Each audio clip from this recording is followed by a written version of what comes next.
नमस्कार दोस्तों, स्वागत है आपका इस YouTube channel Sarvan GS classes में। आज हम लोग चर्चा करेंगे संगम वंश के बारे में। संगम का मतलब क्या होता है? संगम का यहाँ मतलब है दोस्तों कि तमिल कवियों का संघ से है। तमिल कवियों का संघ से है। इसमें क्या है दोस्तों, देखिए इसमें जो है हम लोग 3 राजवंशों के बारे में पढ़ेंगे। इसमें से आपका यहाँ पे था आपका चेर वंश, यहाँ पे था आपका चेर वंश, दक्षिण में आपका पांड्य वंश और इसके ऊपर में आपका चोल वंश था। ठीक है, इसका जो है भौगोलिक कंडीशन को आप लोग ये देख लीजिए। ठीक है, यहाँ दक्षिण में 3 वंश हुआ करता था। ये हो गया आपका चेर वंश, चेर, और ये दक्षिण में जो है आपका जो तमिलनाडु प्रदेश है, इसको तमिल प्रदेश या फिर इसको पांड्य वंश भी कहा जाता है। इसको पांड्य वंश, और ये इसके ऊपर वाला ये हुआ करता था चोल वंश। ठीक है, इन तीनों वंश ने मिलकर के दोस्तों पांड्य राज्य में, पांड्य की राजधानी मदुरई में जो है तमिल कवियों का संघ आयोजित करवाया था। ठीक है, और उस संघ में बहुत सारे पुस्तक का निर्माण किया गया था। इसी को हम लोग संगम काल के नाम से जानते हैं और संगम काल के साहित्य के नाम से जानते हैं इसको। ठीक है, इसमें बहुत सारे पुस्तक, हजारों पुस्तक का निर्माण किया गया था। उसी के बारे में हम लोग चर्चा करेंगे। फिर हम लोग अगले क्लास में दोस्तों तीनों राजवंशों का इतिहास भी पढ़ेंगे और इसके बारे में कहा जाता है इसका जो इतिहास है अशोक के समय से दिखाई देता है, यानी प्राचीन काल से इसका इतिहास है। तो आज हम लोग संगम काल में जो साहित्य की रचना किया गया, इससे क्वेश्चन भी पूछा जाता है, उसको पढ़ेंगे। और फिर हम लोग अगले एक एक करके, ये थोड़ा लंबा क्लास चलेगा दोस्तों। ठीक है, लगभग 4 से 5 क्लास चलेगा। ये थोड़ा डिफिकल्ट इतिहास है, बहुत सारे लोग इसको नहीं भी पढ़ाते हैं। ठीक है, लेकिन मैं जिम्मेवारी उठाया हूँ इन सभी चीजों को, इतिहास को पढ़ाने का। तो मैं अध्ययन करके एक एक करके मैं सब का इतिहास को कंप्लीट कराऊंगा। ठीक है, चेर चोल पांड्य थोड़ा डिफिकल्ट है, इसका इतिहास प्राचीन काल से है। अभी इसका इतिहास हम लोग दक्षिण भारत का इतिहास में हम लोग पिछले क्लास में मतलब पल्लव वंश के बारे में पढ़े, राजपूत पढ़े, दक्षिण गुर्जर प्रतिहार पढ़ लिए। तो हम लोग इसको भी नहीं छोड़ेंगे, इसका इतिहास प्राचीन काल से है। तो प्राचीन काल से जब है तो उसको पूरा पढ़ना हम लोग की जिम्मेवारी भी है, क्वेश्चन भी पूछा जाता है। ठीक है, तो इनको हम लोग पढ़ेंगे। लेकिन आज हम लोग इन तीनों राजवंशों ने मिल करके जो संगम आयोजित करवाया था इसके बारे में चर्चा करेंगे हम लोग। ठीक है, तो देखिए सबसे पहले हम इन तीनों के बारे में जान लें। जो ये चेर वंश है, जो चेर की शुरुआती चरण में राजधानी हुआ करता था ये टोंडी।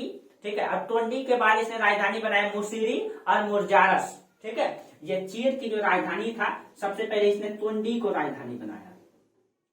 टोंडी, मुसूरी और मुर्जारस, मुर्जारस को इसने राजधानी बनाया। मुर्जारस, ठीक है, इसका नाम ही आता है दोस्तों। ठीक है, और इसकी जो इसका तो ये बंदरगाह है, ये तीनों इनका बंदरगाह है दोस्तों। मुरजूरी या मुर्जारस एक ही नाम है और ये तीनों इनका बंदरगाह है, बंदरगाह। और उस समय इसका जो व्यापार होता था, ये व्यापारिक मार्ग, जल मार्गों से होता था इसका। ठीक है, इसके बारे में हम लोग चर्चा करेंगे। पहले इसकी देखिए, ये दोनों इसका बंदरगाह है और इसकी जो राजधानी है वह है किंजथूर, कुंडलूर, ठीक है, करूर और वांची। इसकी राजधानी जो है थोड़ा डिफिकल्ट नाम है। ठीक है, इसमें है आपका किंजथूर। इसकी राजधानी को देखिए, राजधानी देखिए, शुरुआती चरण में इसकी राजधानी था किंजथूर, फिर इसका राजधानी चेंज होकर के किंजथूर के बाद जो है इसकी राजधानी बना कंडलूर। आप लोग सीधा करके लिखिएगा, इधर का जगह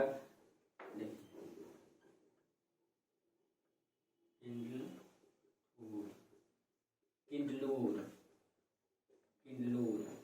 ठीक है, ये इसकी राजधानी है किंजलूर। ठीक है, करुवांची, ठीक है, करुवांची, किंजथूर है किंजथूर। उसके बाद करुवांची, ये जो है चेर वंश की राजधानी अलग अलग समय में रही है। ठीक है, और जो चोल वंशों की राजधानी है ये मलनूर, ठीक है, मलनूर, उरयूर, पुहार। देखिए इसकी जो राजधानी है ये मलनूर, उरयूर और पुहार। ये क्वेश्चन पूछा भी गया है दोस्तों, पुहार। ठीक है, जबकि पांड्य वंश की राजधानी मदुरै, मदुरै। ठीक है, मदुरै, और एक राजधानी इसका था, ठीक है, कोरकई, मदुरै और कोरकई, कोरकई। देखिए इसका प्रतीक चिन्ह भी पूछा गया है। इसका प्रतीक, जैसे पांड्य का प्रतीक चिन्ह था मछली, पांड्य का प्रतीक चिन्ह मछली है। ठीक है, ये भी क्वेश्चन पूछा गया है। और जबकि चोल का बाघ है, बाघ, और जबकि चेर का जो है तीर धनुष है, इसका जो है तीर धनुष, ये तीनों का प्रतीक है, अलग अलग है। ठीक है, ये भी क्वेश्चन पूछा गया है, लेकिन ये तो इनका राजनीतिक क्षेत्र है दोस्तों, भौगोलिक कंडीशन है। ठीक है, सबसे पहले हम लोग जानते हैं कि संगम वंश के बारे में जानकारी कहाँ से प्राप्त होती है, इसकी जानकारी का स्रोत क्या है। ठीक है, सबसे पहले हमको इसको जानना है। और जितने भी संगम आयोजित हुए हैं वो सब के सब तमिलनाडु राज्यों में हुए हैं, 5 राज्यों में। ठीक है, 5 राज्यों में हुए हैं और शुरुआत इसकी 5 राज्यों ने ही की थी। ठीक है, बाद में चेर और चोल ने भी इसमें योगदान दिया। हालांकि ये तीनों आपस में लड़ाई करते थे, ये आपस में राजनीतिक कंडीशन के कारण, पड़ोसी होने के कारण लड़ते रहते थे। लेकिन इन तीनों यहाँ पे जो 5 राज्यों में जो इसका जो आयोजन करवाया गया, बड़े बड़े कवि का सम्मेलन करवाया गया, उसमें पुस्तक लिखे जब जाते थे तो तीनों राज्यों ने योगदान दिया, इन लोगों ने भी आर्थिक मदद दिया। ठीक है, तो वो पुस्तक के बारे में कहा जाता है, कई सारे पुस्तक, हजारों पुस्तक का निर्माण किया गया था। ठीक है, तो सबसे पहले हम लोग इसकी जानकारी का स्रोत को देख लीजिए। ठीक है, कि संगम वंश के जानकारी का स्रोत क्या है। तो किसी भी वंश के बारे में जानकारी का जो स्रोत होता है, ठीक है, जो स्रोत होता है उसमें आपका पुरातात्विक स्रोत और एक होता है आपका साहित्यिक स्रोत। ठीक है, साहित्यिक स्रोत। देखिए, जो पुरातात्विक स्रोत है इसमें आपका 2 अभिलेखों से इसकी जानकारी मिलती है। एक तो आपका अशोक का अभिलेख और एक है आपका चेदी वंश के राजा हुआ करते थे, राजा खारवेल का हाथी गुफा अभिलेख।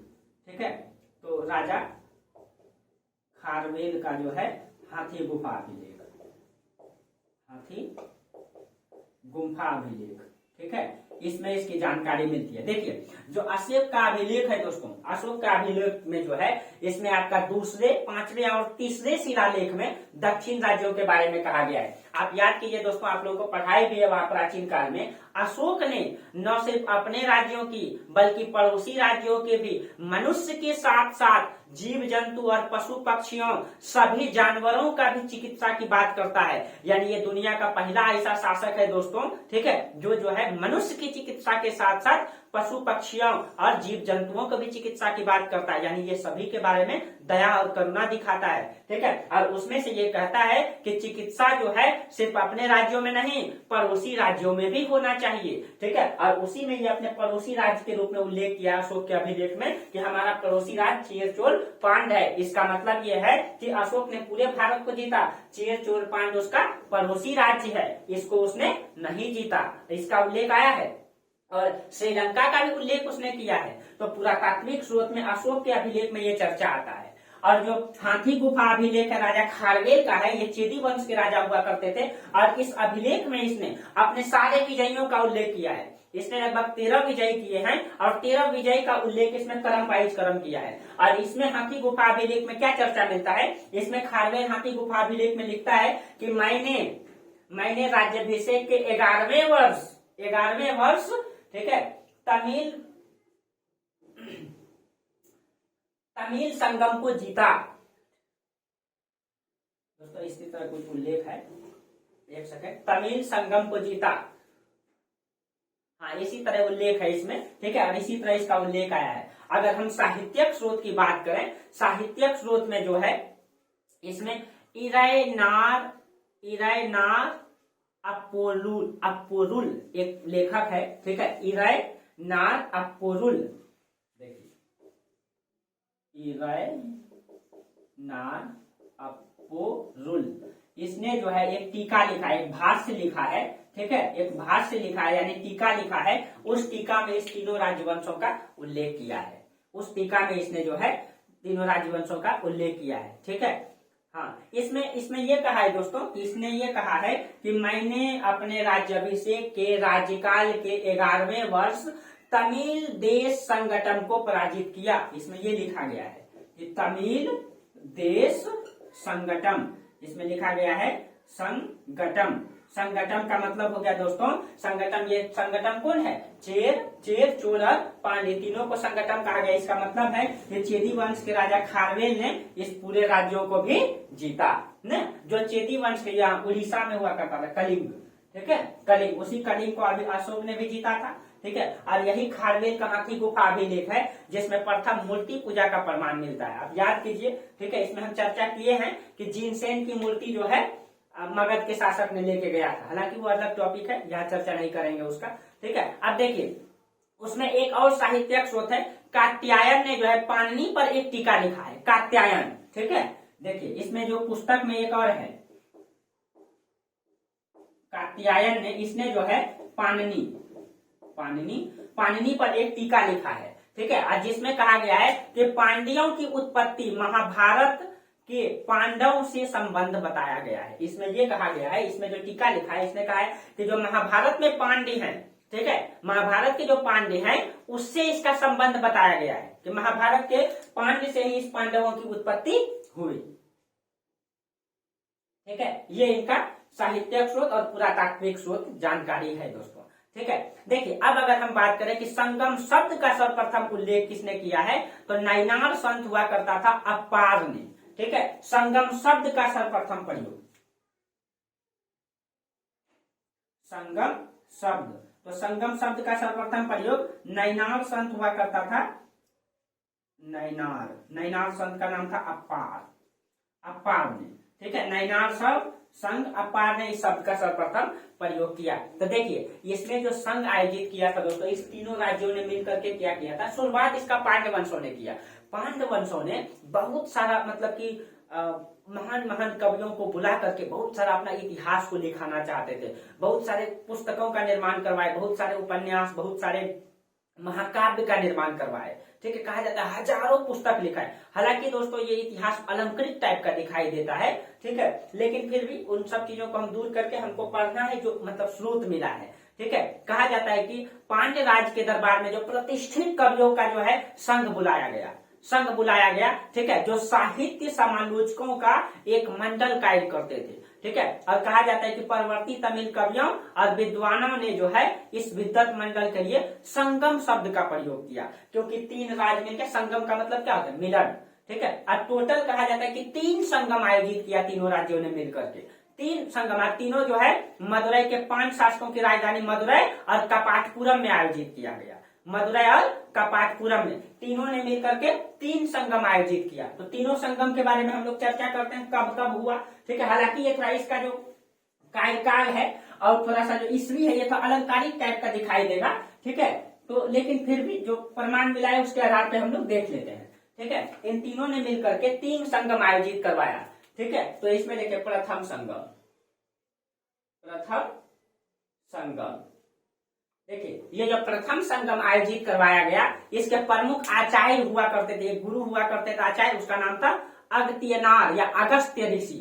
ठीक है, इसका प्रथम संगम मतलब कि संगम के जो आचार्य थे, इसके आचार्य, ये क्वेश्चन पूछा जाता है दोस्तों, आचार्य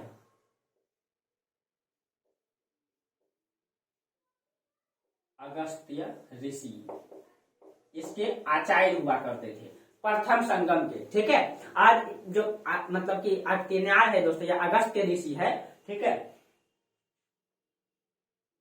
अगस्त्य ऋषि है। ठीक है, इसे दक्षिण भारतीय प्रायद्वीप भूभाग में कृषि प्रधान जो है आर्य संस्कृति का मतलब प्रचार प्रसार का श्रेय इनको दिया जाता है। ठीक है, और इसमें से जो अन्य आचार्य थे इनके साथ, ये तो प्रमुख आचार्य हो गए इस संगम के, और इसमें जो अन्य आचार्य थे उसमें से कुछ का नाम देख लीजिए जो डिफिकल्ट है। ठीक है, उसमें कुन्न मेरिंद, मुरु गवल, आप लोग लिख लीजिएगा।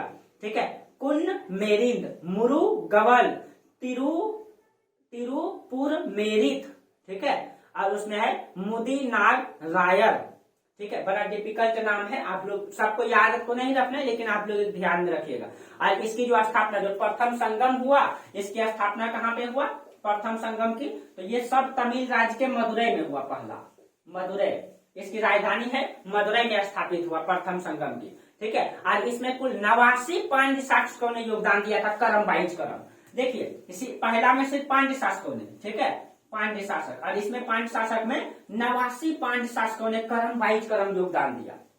थोड़ा अलंकृत टाइप का दिखाई देता है। और इसमें कुल जो है 4499 कवियों की रचना लिखी गई है। ठीक है, 4499 कवि की रचना है इसमें, 4499 कवि की रचना है इसमें। ठीक है, और इसमें कहा जाता है, इसमें कुल जो है इसकी कुल अवधि 4400 वर्ष बताई गई है, लगभग 4400 साल चला है, 4400 वर्ष ये चला। ठीक है, थोड़ा अलंकृत टाइप का दिखाई देता है। 4400 साल कैसे चला ये, और लगभग इसमें 89 मतलब राजा ने जब योगदान दिया तो 4400 साल कैसे चल गया। ठीक है, थोड़ा सा अलंकृत टाइप का दिखाई देता है। ठीक है, और इसका अंत के बारे में कहा जाता है कि जब पांड्य शासकों ने इसका शुरुआत किया, ठीक है, तो क्रम वाइज क्रम सभी राजाओं ने योगदान देता रहा, और ये इन कवियों ने जो है अपना पुस्तक को लिखता रहा। ठीक है, और बहुत खर्च हुआ। इसमें कहा जाता है 4400 साल ये चलता रहा। थोड़ा अलंकृत टाइप का है, लेकिन कहा जाता है हजारों पुस्तक की रचना हो चुकी थी। ठीक है, लेकिन कहा जाता है कि दक्षिण में समुद्र में उफान आ जाने के कारण कहा जाता है कि मदुरई जो है डूब जाता है, और सारा पुस्तक जो है सुनामी के कारण बह जाता है। और जो प्रथम संगम आयोजित हुआ, उस संगम का सारा पुस्तक नष्ट हो जाता है, और उसका पुस्तक का प्रमाण अब नहीं मिलता है। ठीक है, जब प्रथम संगम का सारा पुस्तक खत्म हो गया, तो फिर से पांड्य राज्यों ने क्या किया, द्वितीय संगम को आयोजित किया। ठीक है, अब देखिए द्वितीय संगम कब से कब तक चला, द्वितीय संगम। ठीक है, देखिए अब द्वितीय संगम कब से कब तक चला।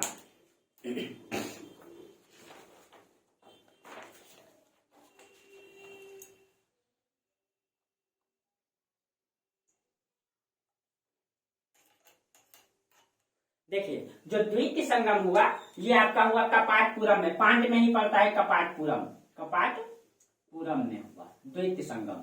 ठीक है, कपाटपुरम में हुआ, और इसका जो अध्यक्ष, इसका भी अध्यक्ष अगस्त ऋषि ही थे। ठीक है, इनका भी जो अध्यक्ष या फिर आचार्य जो है, प्रमुख आचार्य इनके कौन थे, आचार्य अगस्त ऋषि, अगस्त्य ऋषि, इसके प्रमुख आचार्य जो हुए ये अगस्त ऋषि ही थे। ठीक है, और इसमें कहा जाता है कि 49 विद्वानों ने भाग लिया था। ठीक है, 49, और यही अगस्त ऋषि है जिसने जो है तुलकाप्य, ठीक है, अगस्त ऋषि और इसके साथ साथ एक व्यक्ति और थे तुलकाप्य, इसमें याद रखिएगा, इसमें अगस्त ऋषि के साथ साथ तुलकाप्य थे, और यही तुलकाप्य है जिसने एक पुस्तक लिखी है। ठीक है, तुलकाप्य जिसने एक पुस्तक लिखी है, तुलकाप्य। ठीक है, और यही तुलकाप्य में जो है 8 प्रकार के विवाह का उल्लेख आता है। आप लोगों को पता है कि विवाह जो 8 प्रकार का होता है, 8 प्रकार के विवाह का उल्लेख होता है। ठीक है, उसमें आपका असुर विवाह, राक्षस विवाह, गंधर्व विवाह, पिशाच विवाह, न आर्य विवाह। ठीक है, 8 प्रकार के इस प्रकार के विवाह होते हैं। आप लोगों को सबको पता होगा शायद। ठीक है, नहीं है तो मैं आप लोगों को पढ़ाऊंगा इसमें 8 प्रकार के विवाह के बारे में। ठीक है, गंधर्व विवाह, इन सब के बारे में चर्चा करूंगा। तो तुलकाप्य ने इसी में पुस्तक लिखी है, और इसी में जो 8 प्रकार के विवाह का उल्लेख है, और इसमें कहा जाता है 49 विद्वानों ने भाग लिया था। इसमें कितने विद्वानों ने, 49 विद्वानों ने भाग लिया, और इसमें 59 पांड्य शासकों ने योगदान दिया। ठीक है, 49 विद्वान भाग लिए इसमें, और 59 जो है 59 जो है पांड्य शासकों ने इसमें योगदान दिया। ठीक है, पांड्य शासकों में योगदान, और इसकी अवधि 3700 वर्ष बताया जाता है कि ये कब तक चला, तो ये 3700 साल तक। थोड़ा अलंकृत दिखाई देगा ये। ठीक है, अब कब स्टार्ट हुआ था, जो पहला जो है 4400 साल चला, दूसरा 3700 साल चला।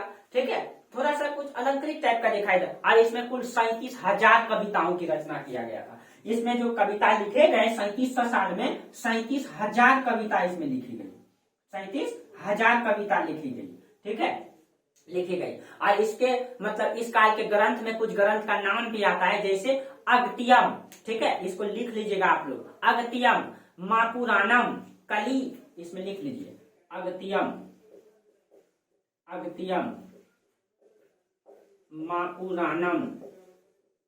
मापुराणम, अगस्त्यम। ठीक है, उसके बाद जो है कली, कुरुक, कली, आप लोगों को नोट्स दे देंगे इसका, कली, कुरुक। ठीक है, ये सारे इसका उल्लेख आता है, कली, कुरुक। ये मतलब ऐसे पुस्तक हैं जो इंपॉर्टेंट है जिसका नाम। और जो तृतीय संगम, देखिए द्वितीय संगम भी कहा जाता है, जब आयोजित हुआ तो ये भी संभवतः माना जाता है कि इसमें फिर से समुद्र में सुनामी आया और फिर सारा पुस्तक को नष्ट कर दिया। ठीक है, कुछ पुस्तक इसका बच भी गया। ठीक है, इसीलिए इन लोगों ने फिर से तृतीय संगम का आयोजन करवाया। ठीक है, तृतीय संगम, इसमें भी कई सारे पुस्तक लिखे गए जिसका कुछ प्रमाण भी दिखाई देता है।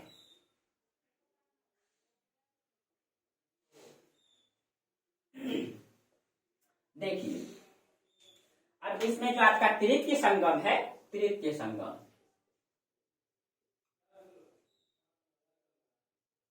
तृतीय संगम, ठीक है। अब तृतीय संगम, इसकी स्थापना जो है परवर्ती नगर मदुरई में ही हुआ, ठीक है। जो परवर्ती मदुरई था उसी में हुआ। तो इसका स्थापना कहाँ हुआ, फिर से तीनों मतलब 5 राज्य में हुआ, मदुरई में हुआ तीनों, ठीक है। मदुरई मतलब तीनों 5 राज्य में हुआ, कपाटपुरम मदुरई में हुआ, ठीक है। अब देखिए इसका अवधि 1850 वर्ष बताया जाता है कि ये लगभग 1850 साल चला। अब सोचिए कि संगम कब आयोजित किया गया था। अब तीनों को जोड़िए तो लगभग आपका कितना आ जाएगा, जोड़ के देखिए आप लोग, ठीक है। 3700 वर्ष, 1850 वर्ष, ठीक है, और 4400 वर्ष, तीनों को जोड़िए। देखिए अब कब से ये स्टार्ट हुआ था, जबकि इन तीनों राजवंशों का इतिहास जो है 300 बीसी से दिखाई देता है, 300 बीसी से दिखाई देता है। तो ये थोड़ा अलंकारिक टाइप का दिखता है। और इसमें कुल कहा जाता है 449 कवियों ने भाग लिया था, ठीक है। इसमें जो है 449 कवि भाग लिए थे, इसमें 449 कवि, ठीक है, 449 कवि भाग। और इसकी अध्यक्षता जो है नकीरर नामक महाकवि ने किया था। इसका अध्यक्ष कौन बने थे, या आचार्य जो है नकीरर, नकीरर नामक जो है महाकवि ने इसके किया। और इस काल के ग्रंथ में बहुत सारे ग्रंथ का नाम आता है दोस्तों, हम बोल देते हैं, थोड़ा डिफिकल्ट नाम है, ठीक है। उसमें नुत्रैम्बियत, देखिए हम लिख देते हैं, थोड़ा बोलने में भी लग रहा है,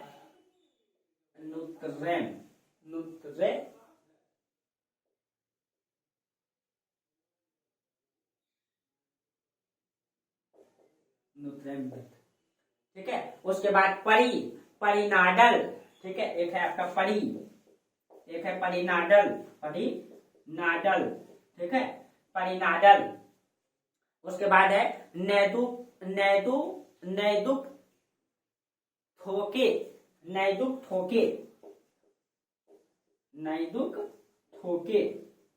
ठीक है।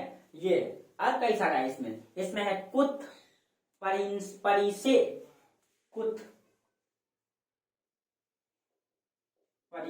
आप लोगों को नोट्स दे देंगे दोस्तों, उसमें से आप लोग लिख लीजिएगा, ठीक है। और कहा जाता है इस तरीके से 3 संगम का आयोजन किया गया, ठीक है। और इस युग के ग्रंथ जो है अब अपर्याप्त है, ये पर्याप्त नहीं है, परंतु तीनों संगम जो आयोजित हुआ, इनकी अवधि, प्रत्येक संगम से संबंधित कवि, विद्वान और उसकी रचना, इन सब के बारे में जो कहा जाता है, ये जितना भी विवरण है ये विश्वसनीय नहीं है। इसके बारे में कोई विश्वास नहीं करता है कि भाई कब स्टार्ट हुआ, इतना दिन चला, ठीक है। 89 राजा योगदान दिया तो 4400 साल कैसे चल गया, ठीक है। इन सब में सवाल खड़ा होता है दोस्तों, लेकिन आप लोगों का काम है जानना, ठीक है। ये इतिहासकार का काम है डिबेट करना, ठीक है। हालांकि इसमें बहुत डिबेट है, ठीक है। कहा जाता है कि प्रथम संगमकालीन जो समस्त ग्रंथ है वो सब नष्ट हो चुका है, और द्वितीय संगमकालीन ग्रंथ में केवल जो है तमिल व्याकरण है, तोलकाप्पियम, ये अवशिष्ट के रूप में बच गया है, तोलकाप्पियम, याद रखिए। अभी हम इसके बारे में चर्चा करेंगे। और संगम साहित्य के जो मतलब प्रणेता और कवि जो है और साहित्यकारों को जो है सर्वप्रथम मदुरई के पांड्य शासक ने संरक्षण दिया, और बाद में चोल और चेल ने भी दिया था, ठीक है। और चोल शासक एक मतलब योग्य शासक हुआ करता था दोस्तों, जो हम लोग अगली क्लास में चर्चा करेंगे। करिकाल के बारे में कहा जाता है कि इसने एक कवि को 16 लाख स्वर्ण मुद्राएं प्रदान किया था, करिकाल ने, ठीक है, प्रदान किया था। और इसके साथ साथ भूमि, अश्व, हाथी, रथ, कई सारे चीज उपहार में दिया था, ठीक है, क्योंकि इसने बहुत सारे पुस्तक का निर्माण किया था। और इस समय के बारे में कहा जाता है कि संगम काल के, ठीक है, संगम काल का जो कुछ साहित्य है जो बहुत ही इंपॉर्टेंट है, जिसके बारे में क्वेश्चन पूछा जाता है, बहुत इंपॉर्टेंट है, आप लोग इसको लिख लीजिएगा कि संगम काल में जो बहुत सारा साहित्य लिखे गए हैं उसमें से कुछ साहित्य के बारे में जो चर्चा मिलती है उसके बारे में आप लोग लिख लीजिए, ठीक है। उसमें से आपका एक पुस्तक है संगम साहित्य में, एक पुस्तक लिख लीजिए आप लोग, संगम साहित्य,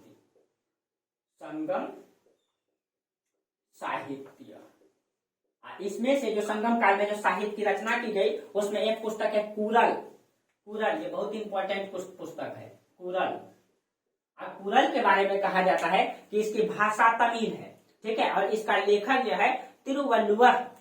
इसकी भाषा क्या है, भाषा इसका तमिल, और इसका लेखक कौन है, लेखक तिरुवल्लुवर,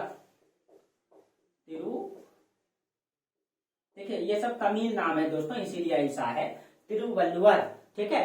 और तिरुवल्लुवर के बारे में कहा जाता है कि ये निम्न जाति के थे और अपने आप को ये ब्राह्मण का अवतार मानते थे।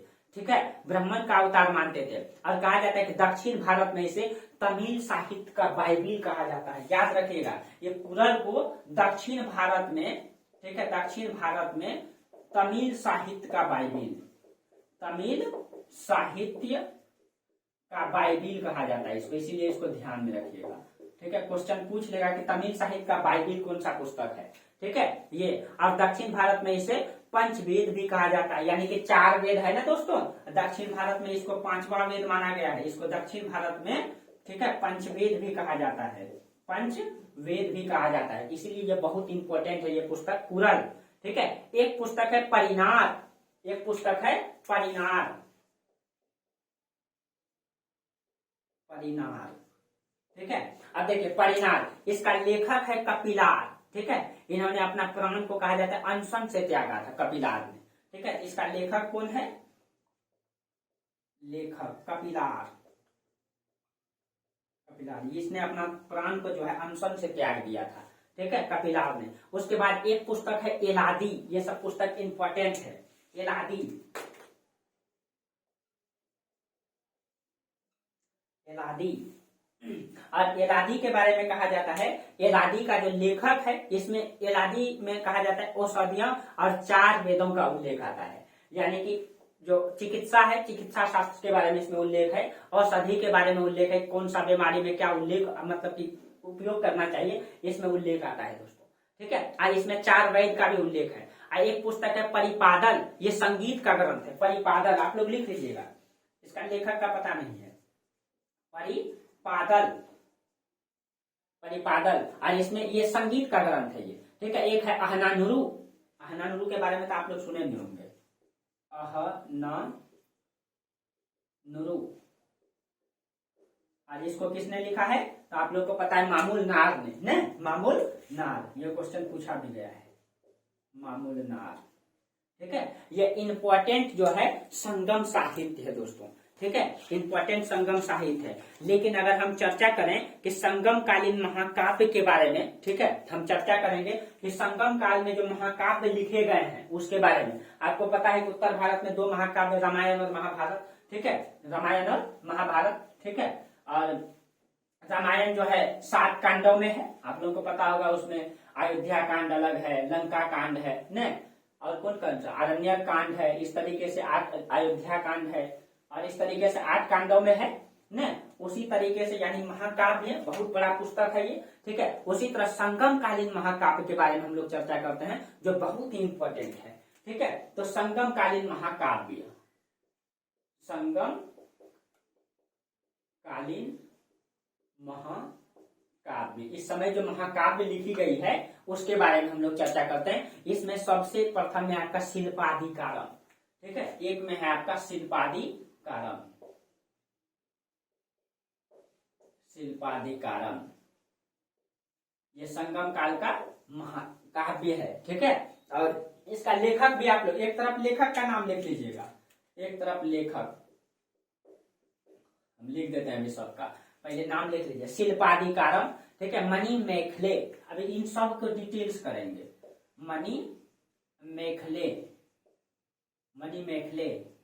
ठीक है, और तीसरा है आपका जीवक चिंतामणि, बहुत इंपॉर्टेंट है, जीवक चिंतामणि, जीवक चिंतामणि। ठीक है, और चौथा में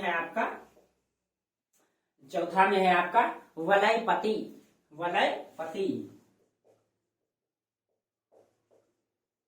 और 5वां, ये 5 महाकाव्य है कुंडल केसरी, कुंडल केसी, कुंडल केसी। ठीक है, ये 5 महाकाव्य है, और इन सब का लेखक को भी आप लोग लिख लीजिए। ठीक है, जैसे शिल्पाधिकारम को किसने लिखा है? इलंगो अधिगल ने, इलंगो अधिगल,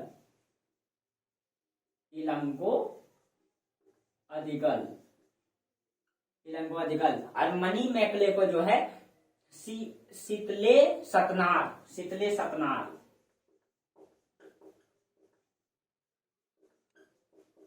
शीतले सतनार ने लिखा है।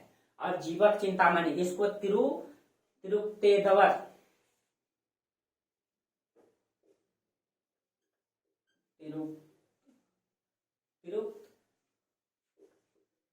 देवर, देवर, ठीक है।